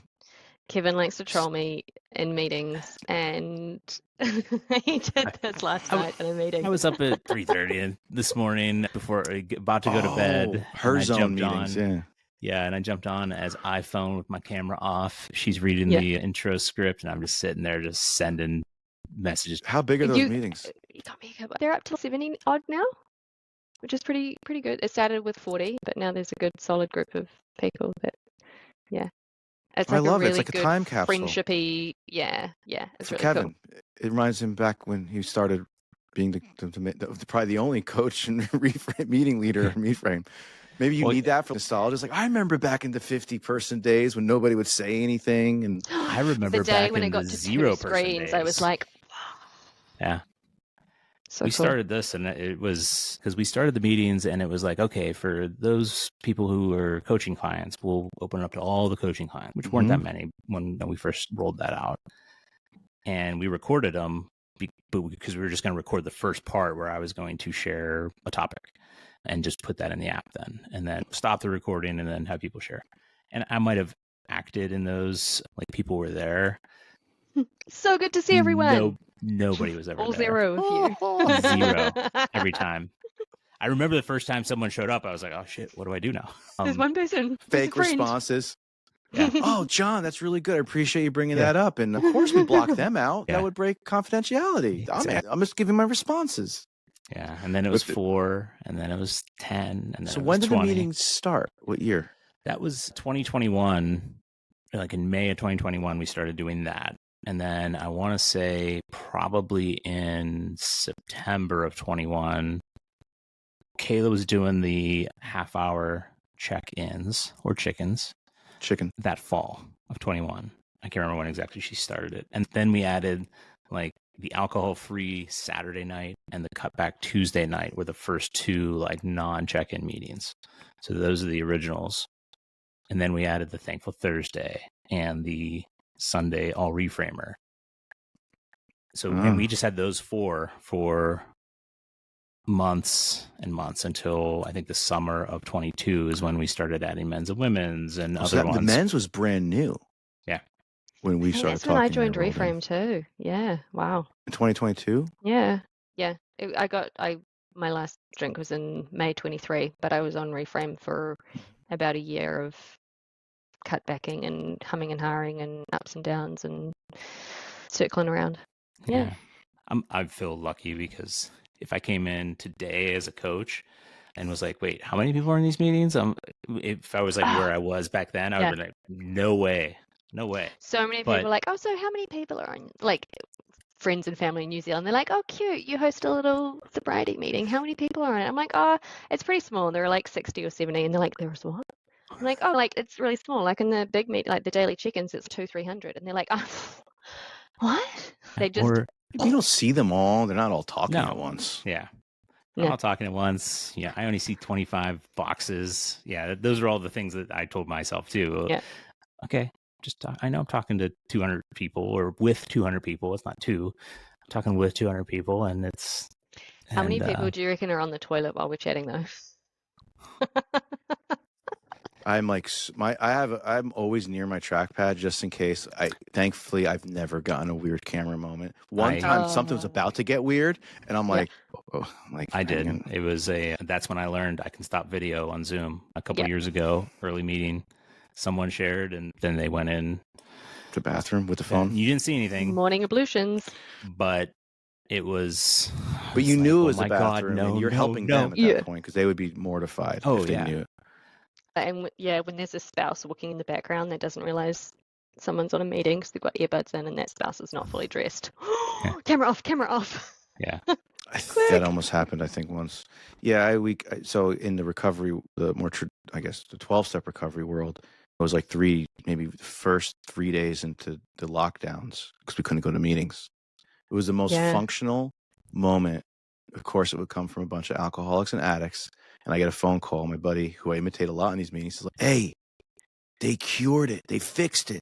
It's called Zoom. We're going to go to meetings. And him and I started going to meetings everywhere. And recovery came together. But those early days, there were people, because those meetings, because again, this is a place that lets everybody come. So now those meetings are posted everywhere. We learned about a whole different kind of addiction, apparently, or affliction, that they probably need their own meeting. And it was like the Zoom bombers, and the Zoom bombing that we got in recovery meetings, you were just like, so we all had to learn real quick. And you would go to meetings and be like, you've been around I've seen you before. And they'd like, you get 15 co-hosts because you just had to be like, who's on page 5? I'm good. It was so like, you just like on it, but when we're talking about the numbers, it's so funny because then you get someone like me show up that like, I don't care. I've been fortunate to speak in front of hundreds and maybe I've played, and playing is different though. Playing a guitar in front of a bunch of people but talking about your truth, that's still daunting. But I do so much public speaking and I'm around people. I was like, whatever, lots of people. I remember you check into like, how's it going? I'm like, I don't know. It seems like a few hundred people in the chat. And then we're talking about chat mod concept. I'm like, it would be nice. I'm like, but I just talk across both. And in the beginning, because it wasn't as crazy. And it was like, how are we doing this? I'm like, I'm just making like I'm talking to everybody. And it's just, I can see how it could be a lot. People coming now and they're showing up. Hey, do you want to host a meeting? It's like, with how many people? Yeah. They're not all there at once. They're there, but they're not all talking to you. Yeah. And they're not all, they're supporting one another and in the chat and making cake, baking. Those are my favorite. Doing the chores. I love people body doubling life on Reframe. Yeah. I love it. I know everybody's a little different and I appreciate what everybody does. I don't get, my distraction levels are different. So it's like when I see a whole bunch of cameras on and someone's cooking, I'm like, you see this? This works. This is recovery. This is amazing. You're living life. Yeah. What more can I want to see? I want to see that. I don't want to see like just the old TV show version. So I'm like, it's like, I'm so glad smoking was banned when I went to meetings. I hear all the old timers like, I used to come here early and clean the ashtrays. I'm like, I get it, but I'm so glad there's no smoking in meetings because it probably was brutal. But like living your life, enjoying it. Show us, have fun. Yeah. Within Get out on that walk or whatever. Within reason. The walks are incredible, aren't they? When we see all the different skies. Doesn't that make you realize like how beautiful life is, how big this place is, and we're experiencing it at the same time? Like each sky, depending on where they live, how it looks. Yeah. I had that today in the men's meeting. Beautiful. Saw palm trees and blue sky, palm trees. It's amazing. As I look out in Cleveland weather, it was sunny today, actually. Yeah, I'm very fortunate. I have this really few people. I don't know how they found us. They're like almost in the territories of Canada. up by the Rockies, cool. like the Yukon. That looks like. That's unbelievable. I mean, coming from a place that we have big sky country, which is gorgeous. No shade on Wyoming, Montana, and Colorado. But when that camera pops up and they're in the Yukon, Yeah. I'm like, what planet are you on? Different. Yeah. It's awesome. Hopefully we get some people from Iceland soon. I would love to see that. Oh, I have someone from Iceland. With their camera on, had. walking around nature, like visiting a volcano. Just my own fact. Yeah. Okay. Sharon from the volcano today, day 6. Please be careful. Don't slip. All right. All right. This is a weird one. Most people would be grossed out. Lately, I've been mixing celery juice with there's a certain mate. I like non-sugar. So it's like a flavored sparkling that has some pep to it, a little caffeine, maybe some nootropic. And I mix that with celery juice, a splash of lime juice, and it just works. And my other ones were when I got to try the Reframe non-alcoholic beverages. I forgot what we call them. Good luck. Yeah. I'm just on too many meetings. I never get a chance to really look at the app. It's my fault.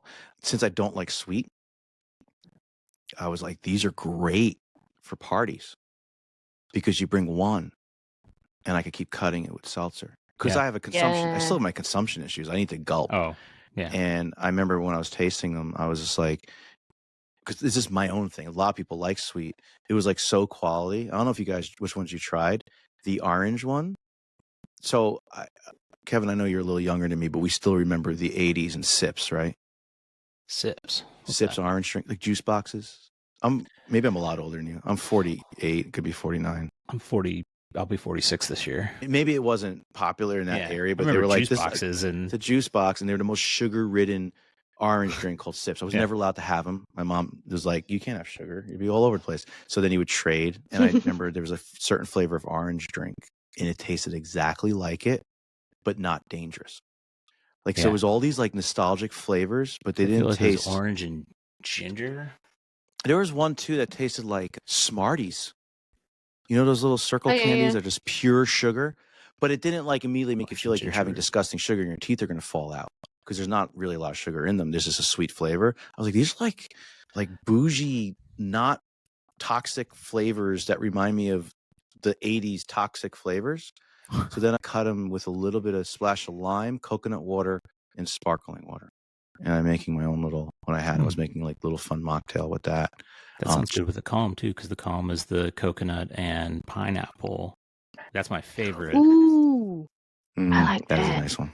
Yeah, and that's the one that I like the best too. I actually feel calm. Like whenever I do the energy or the focus, I'm like, that's not going to touch my caffeine consumption and my ADHD meds and everything else I got going on. That's child's play compared to the amount of caffeine that I usually intake, which I'm not a proponent. As I wear my coffee as my higher powder shirt, I just realized we all got our thing. Yeah, they had some pep though. I don't know if I thought they had a little lift. I just don't know. They kept asking. They're like, "Well, what did you feel it?" I'm like, "I'm the wrong person to ask her this." It was good. It was fine. I liked it. You didn't send enough. Yeah. Even this is a tiny can. If you wanted me to, no. Yeah, I basically intentionally replaced my midday whatever, which is usually something in a can that has, and it's really, I'm a very no chemical, no sugar. I like the stuff that's a little bit of the mushroom functional, which is in it. It's basically that. I just tend to like things that are like the soda water, the club soda thing it's like basically like a polar or a spindrift type vibe that has some, as I say, functional lift. But those, I replaced them with what I would normally have, and they did the same thing. They had the lift, and it felt clean, and there was no crash. I know it's like a weird thing to talk about, but I think anybody in early alcohol-free life, especially if they're not exposed to other options, you go for the gas station cooler, and you're dealing with things like Red Bull and Monster, and this is not a judgment. I've had my share. Well, yeah, and so do I. And that was one of my, we were talking about it, and that was one of my lines. I'm like, you're talking about, oh, how can we promote this? I'm like, not the energy one. I'm like, not your gas station energy drink. Not like, jam-packed full of sugar and Yeah. And hey, and this is coming from somebody who likes the Swedish fish flavored ghost. almost said grossed. Gross. Ghost.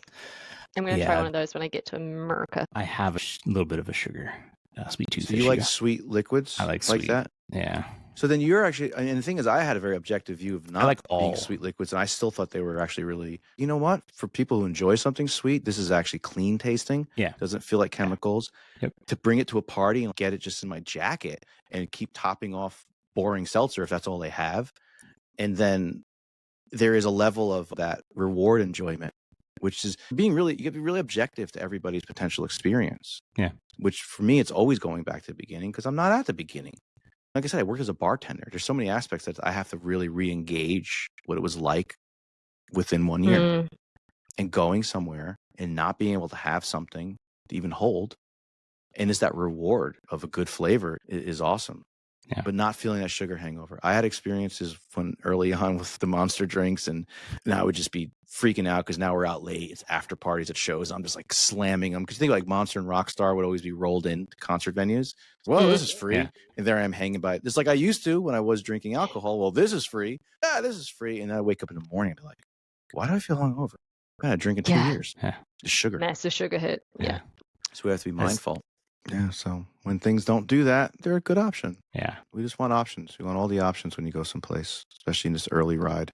Not even the early ride. I still do I bring my own stuff. I love my sealed containers, cups with lids, because you never know where you're at. And that was taking a perspective flip because I used to do cups with lids to sneak other things prior. To hide yeah. And then it became cups with lids because I know wherever I am, I have my thing and I'm going to be fine. And we never dismiss that. It's just good mindset. So that was a weird tangent on flavor, not flavor. Yeah. I'm going to have a calm tonight for sure. The calm? Yeah. So people are able to get those through, I guess, the Reframe app, right? Is it like on Amazon or anything, or is it just in app? Know if it's yet. We might as well do the whole. It's cool because even in the beginning, because things do change, but the idea that it is like exclusive, it makes you feel like this is part of my hang. This is my hood. This is our brand, our private stock. And someone can say, well, that's silly to say it that way. It's well, all those things that people romanticize about like being a whiskey club or something. I'm not. Well, we have our own. You can have everything. Just take the alcohol out. It's one ingredient. Yeah. Yeah, you can search Liquid Luck and Reframe. It's on the joinreframeapp.com website. I do not think we are. Sounds very official. I know. And I will say that since we're talking about it, use Community 20 at checkout for 20% off. Yeah, it's not a podcast until you're pushing something. Yeah, you've got a discount code. At least it's all in home. At least it's all in house. Like at least it's all vetted in house from the same place where people come for this life. And it's definitely learning about the ingredients and all that. I mean, it's all high-end ingredients, and it's actually raw cane sugar. So for people that I don't want to misquote that. I'm pretty sure when I read that can, that happened to be a cane sugar without these other. Because there's two types of drinks you'll find out there. You'll find the ones with the low number of the sugars, but then they use something else. And it's not good or bad. It's just options because people's bodies react different. It's like the sugar alcohols and you'll see like the monk fruit. I just feel like it's like the Jocko drinks have like the monk fruit. Now, some people have reactions to some of those. I get really red cheeks from some of and they're not technically considered bad for you either. It's just everybody's body's different. And some people benefit if they're going to have sugar to know it's true raw cane sugar. And that's what it is. And you know what you're signing up for. You have the number, you know where you're at. But some of the other options sometimes might be even weirder. Yeah. For some people, there's no good or bad when it comes to the ones that are trying to give us a good chance. I mean, I'm not going to sit here and tell you Monster and drink Monster's good. No. Yeah. Is it fun sometimes? Yeah. Is eating a whole pizza by yourself technically good? No. How many whole pizzas that I eat every Friday night in my early sobriety? Well, I mean, one on each Friday night, but how many weeks? Like now you're like, wait a minute. You're from the place of the big slice. How many pizzas you eat every Friday? It was one pizza. It was gluten-free. It was a bougie place, had fresh cheese. But every Friday night, that was part of my, I'm not going to go out. I'm not going to drink. I'm going to go to 2 meetings in a row. I'm going to go home and order that pizza and watch the time. It was Warehouse 13 was big on the Sci-Fi Network, and the show Eureka. And that's what I did every Friday night in early sobriety. Real rock star life. All right. We did it. Should we wrap? And I mean, Sitting we also here like- realized that. Did we realize that anybody has a meeting to need to host anytime soon? Kevin did All warn me that I right. have to keep you two on track. You're not doing a good job at I'm it. doing a shit job. Okay. All right. Well, we are back. We took a little detour there. And just a little bit. Just a little wee detour. There's no clocks behind us, right? No proof, no timestamp. No. The sun's like moving. Yeah. behind us. It's dark in New Zealand now. It started at noon? It's actually Friday or This is what Saturday for happens you. when you put 3 people with ADHD in a room together and hope for the best. That's exactly what we did. We hoped for the best. It's how I roll. I think we got it. My new thing now is my topics. We say what was the topic at the end of the meeting, and then we realize we had a topic every time. Every time we're always together. So the topic was. Hindsight is 2020. All right, so we'll wrap it up now with what did we learn this week? What's your nugget? Go ahead. Me? You want me to go first with my nugget? Well, because our little nuggets that we learned about this week, or in general, it doesn't have to be like just this week, but my nugget of the day is the term drink goblin. I was just exposed to being a drink goblin. I'd never heard that term before, but I'm currently sitting here with, I've only got 2 drinks actually, but yeah, I am a drink goblin and I love the term, and I shall now fully identify as a drink goblin. Thank you, STATiC. Now, did the drink goblins originate beyond the walls of the Goblin City? Is Jareth there turning us into the goblins in the drink goblin? Isn't that the greatest movie of all time? Absolutely. I could do most of the voices. Maybe if I do a third speaker share in a year, I'll start imitating Labyrinth voices. Do it. No. I need the song. I need the whole thing. So, you remind me of the Dance day. What magic. day, Dave? Yeah. Oh, power of the voodoo. Who do you do what? Remind me of the baby. What? Yeah. It's so good. Anyway. All right. Let's stop before we go on another tangent. Kevin, what's your nugget of the day? Or nugget? What's your nugget? Nuggets. All right. You can choose a path. The serious, useful nugget that I had, or the one that I learned that I'm going to annoy my daughter with. So this is like a thorn. This is like a thorn in a rose share. So I always say just go for both. We want both. Okay. I mean, people are going to see this, be like, he only told us one. That's not fair. Yeah. Yeah. All right. Sure. So yesterday, and this isn't a new thing I learned, but I forget about it all the time, which is funny because I have a timer sitting on my desk that I can easily set for a couple minutes, turn it, push start. But I was, speaking of tangents, I got out of a meeting yesterday. I had a noon meeting. It was like 11:45. I'm like, I need to eat. If I don't eat, then I'm not going to eat until 6. That's just how it works. So I went to go downstairs, and then I started getting pulled on tangents, moving books around, cleaning, different. I'm like, nope, go downstairs, eat. So I went downstairs and ate. So gave myself a high five. Came back up, started getting pulled again. I'm like, you know what? Put the damn timer on. That's why you have it on the desk. But setting that, I set the timer. I'm like, it's 11:52. I set the timer for 4 minutes. I have a shelf underneath my desk with all books on it, but it's all dusty, and I had just books everywhere. And I took all the books off the shelf. I even had the pledge and the stuff up here. Cleaned it all off, put the books back, got it all organized. Books are clean, everything. I stood up. 5 seconds later, the timer went off, and everything was done. Amazing. I'm like, why don't I remember to do this all the time? Because the timer keeps me focused.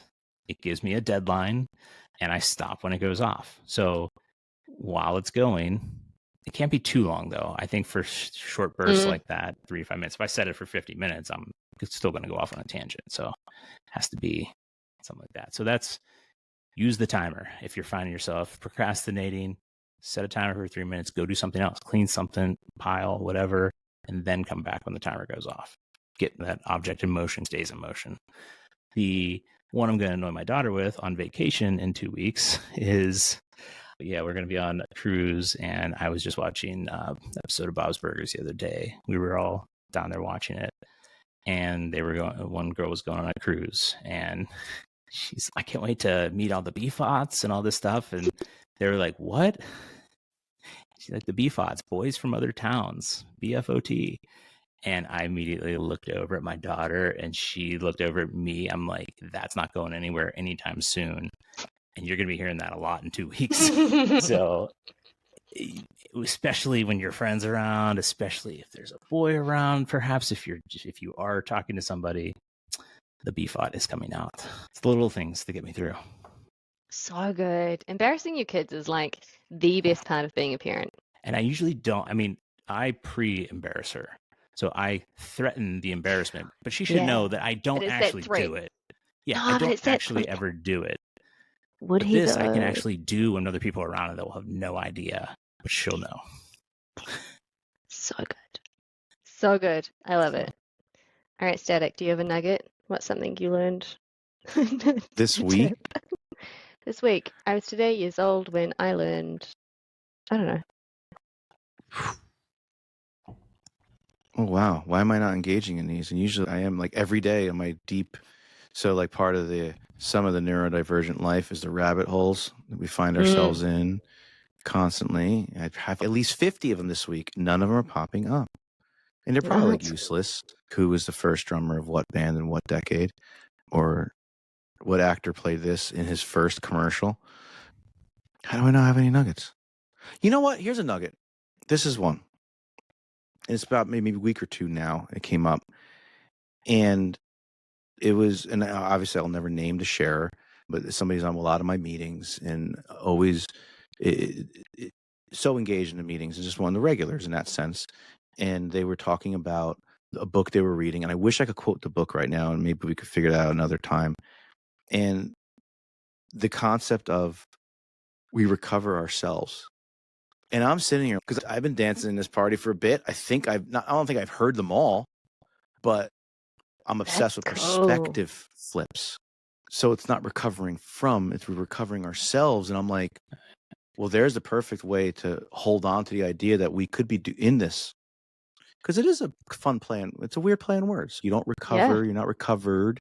It's recovery for some people. And that's a different way of looking at it. I'm from a place where there is an aspect that's recovered, but then you're always in the action of recovery, which gives me a reprieve. I mean, we're playing all these words because we're trying to keep engaged. Recover myself.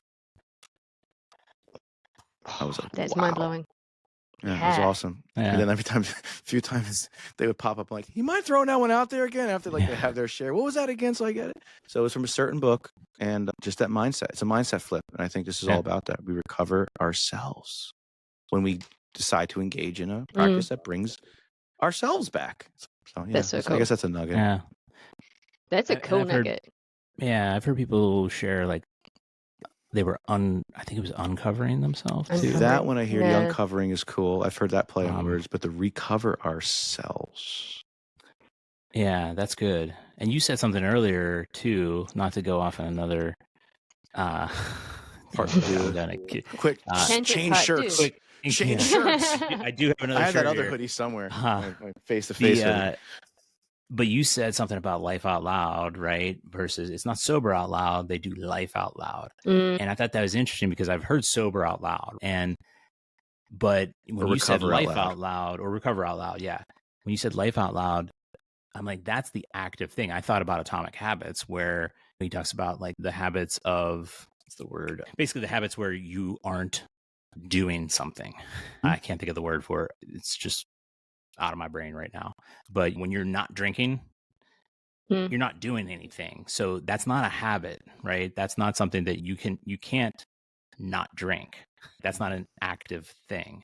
You can probably make an argument for it, whatever, but I wouldn't recover out loud, sober out loud. You can't like do something out loud that's nothing, but you can do life out loud. You can, and that's the moving towards something.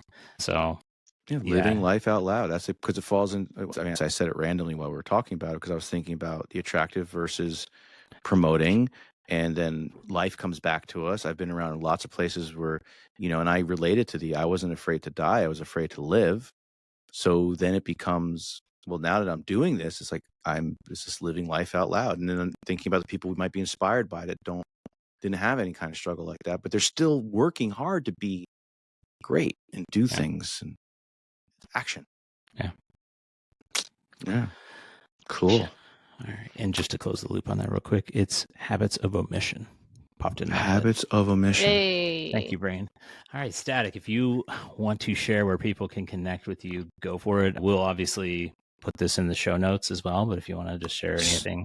Where could you find me? It's like, where's my meeting schedule? On the meeting. 3 times on Tuesday, Friday twice at on noon. Friday, next Friday at noon, well, whenever this comes out. So, if you, Friday. I do feel certain responsibilities to the life that's I have at this point, which, yes, of course, I'm a musician and stuff, but I am also on Reframe as a meeting leader. So if you're part of Reframe and somehow have not stumbled into one of my meetings, which is fine, I'm on a bunch of meetings. If you're listening to this podcast right now, curious about changing relationship with alcohol, you can find all 3 of us on Reframe. So, and many more wonderful, amazing coaches. And the thing I think right now that's happening a lot of is all the years of mincing sounds while living life out loud and trying to create a meditative and, I guess, therapeutic healing response with sound frequencies, which some would say is just music, but it's not.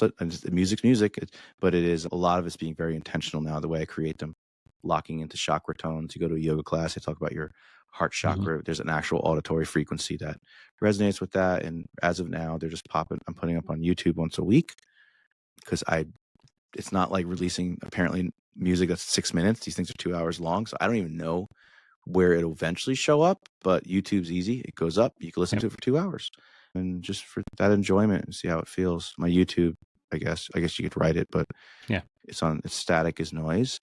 And since I am out loud I don't have a recovery driven Instagram per se. It's just me. And that's silly, but I don't have, there's blurred lines on how I am. Like 1 minute I'm holding a guitar and meanwhile I'm talking about, I made an alcohol-free new mocktail for myself. By the way, I'm very open about my neurodivergence life and here I am going to synth again. But the thing is, it's a life. This is how I live my life in the service of how I build and create relationships, how I treat people. Some people's like, what is that method you do with those bands? They saw all these young bands I was working with. They're like, they get along so well. They're working hard together. How'd you learn how to get musicians to communicate like that? I go, in recovery? like the music part, we know how to do that. How do you get them to work as a team, respect themselves, each other? I learned that living life without that blinder. So that didn't even answer a question. Yeah, I'm on Instagram and YouTube for now. That's where you can find me. Yeah. And they're both STATiC is noise on YouTube. It was a perspective. Yeah. I was opening for my own band and someone said, this is just noise. So I took the power away from it. I said, okay, that's my URL. STATiC is noise. It is. Yeah. Maybe it isn't. Where can I find you guys? Awesome. Here. Yeah, that's what's weird. I appreciate the question, but it's like when you said it, I'm like, am I actually a guest? Like, it's out there on it's gonna be on the interwebs. Interwebs. Yeah. After all that, maybe your best place is just come to Reframe to find me. Come to Reframe. It'd be more productive. Your STATiC is noise on YouTube. We will put links in the show notes. Yeah, because if you really want to get, you might go to my Instagram and be like, does this guy make coffee all the time? How many cats does he actually have named after X-Files characters? I remember, I felt like I used to not all the time, but I remember being on, you just turned on your live and it was in your, I don't know if it was your studio or whatever, and you were just bouncing around to things and you were just kind of chilling. You disappeared. And I was just sitting there working or something. And I just had that on and I was just listening. That's a fun body doubling thing, eh? Yeah. What made that? It's been a while, but why I stopped it was because you couldn't get good audio through the Instagram. Yeah. So that's why I just started to build up to YouTube. If I could build it up to a point where I could go live, which I think only takes 1,000, then I'll do them live. Because it's easier to create them when I know people are listening, especially the meditative stuff. But Instagram was awful for that kind of audio. So, and me being hyper fixated on audio. It's got to be good. Yeah. There's YouTube me. is binaural with headphones. You could do a binaural cool. mix on YouTube. Not binaural beats, that's its own science, but binaural to give you like a little bit of Mhm. Yeah. Yeah, we're Cool. tangenting. All right. This is called Tangent. Thank you Because very I was much. just going to say, another tangent that popped in my brain is whenever Zoom now does like the shifting of the sound, like whenever somebody's hand is raised in the upper left corner of my screen and they lower it and they're still talking and they go over to the right, it shifts and on you my loses computer. them. And I'm like, what just happened? But the audio shifts too in the YouTube? audio shifts on my computer. I mean, are you in setting that I put headphones? on. Do you work in headphones? No. Oh, I got to check that out because I'm sitting in front of some serious firepower speakers when I'm on these. In general, when I'm sitting at this particular spot, it's my studio desk. So I got two. When people's screens, little boxes shift on my screen, it changes where I'm hearing the sound from on Zoom. Whoa. I'm sure it's just setting I picked. Yeah. But So discombobulating. yeah, it throws me off. People are like, what's wrong? Because what all other people see is this. Yeah. Is he okay? Squirrel. Speaking of squirrels, thank you for listening to another episode of the Reframeable Podcast, brought to you by the Reframe app. Reframe is the #1 iOS and Android app to help you cut back or quit drinking alcohol. It uses neuroscience to reframe your relationship with alcohol and unlock the healthiest, happiest you. If you are enjoying this podcast, please like, subscribe, and share with those that you feel may benefit from it. If you have a topic you'd like us to cover on the podcast, send an email to podcast@reframeapp.com and let us know. I want to thank you again for listening and be sure to come back again for another episode. Have a great day. Bye, friends.